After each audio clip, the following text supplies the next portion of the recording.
A week ago, we in the business of agriculture saw a shocking video from Fair Oaks Farm that was released by the Animal Recovery Mission. None of us liked seeing it. Some of us were shocked by it. Me, a dairy farm kid who does business with large-scale dairies, was actually appalled by this. I told everybody, this is not what we do in agriculture. I was on the local news. I was on social media. I've been interviewed with radio and other interviews where I said, hey, that's not standard protocol. This is not what we do. And sadly, it turns out that even more evidence came out because I, like you, I wanted to think for a while. The back of my head, I wanted to believe this was staged. Animal rights activists have done that before. PETA, HSUS, and now this Animal Recovery Mission. I thought, they like to make money off of showing shocking video because then the donations pour in.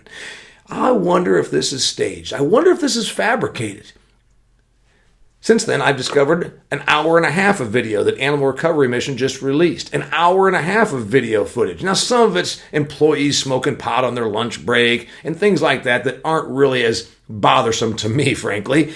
You know what was bothersome? There was a lot more minutes of animal abuse. Grown men, hands on the farm, dragging these calves, one-day-old calves by their ears behind utility vehicles. Branding these calves? What the hell are we branding dairy calves in a confinement operation for? And then when they move, when they're being burned, they beat the hell out of them with a branding iron? Ladies and gentlemen, we should demand more from our industry, but more importantly, we cannot defend this. I wanted to believe that this was somehow set up, but it was not. An hour and a half of footage later that was filmed over 3 months' time. I've done the research. 3 months between August and November. And it's not just 3 employees, the ones that they fired and have now got criminal charges against. There's many more than that. This is a systemic problem.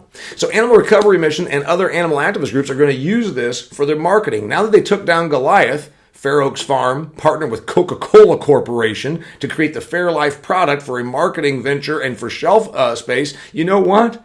They took down Goliath with this video.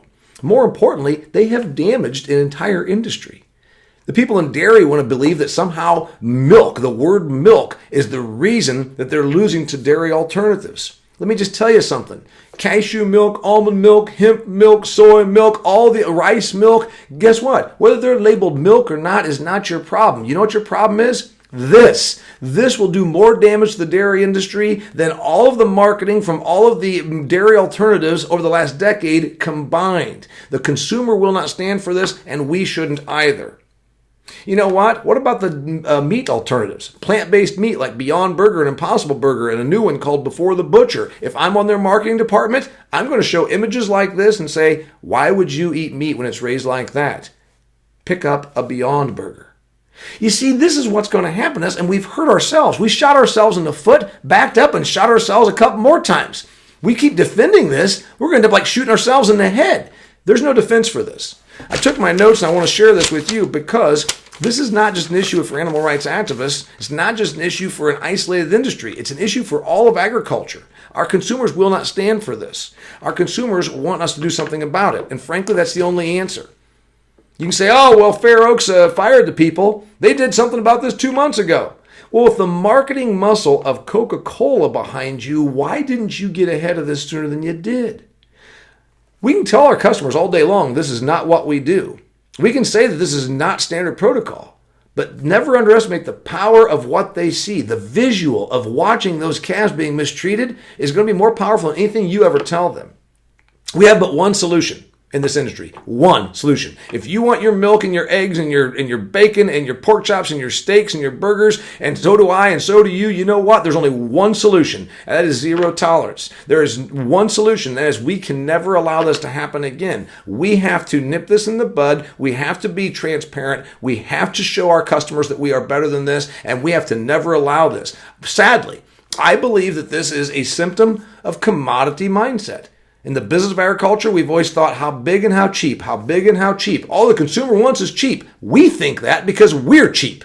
Our consumers will pay a premium. Look at it. They're paying more for our plant-based alternatives. They're paying more for organic pet, all these different things that we pasture raised and humane verified. So you know what? Instead of having the commodity mindset of how big and how cheap, because you see what you get with big and cheap sometimes, are employees that have no pride. Employees that have no supervision. Operations that are actually not being monitored the way they should. I'm not against commodity production. I'm not against modern agriculture. I'm merely pointing out that we are going to suffer from our own actions. It's time to take this on, and it's time to make sure that we handle this. We don't defend it. We don't make excuses for it. We say we're not going to allow this. That's our answer. I'm Damian Mason. I'm talking to you about the business of agriculture. Thanks for joining me.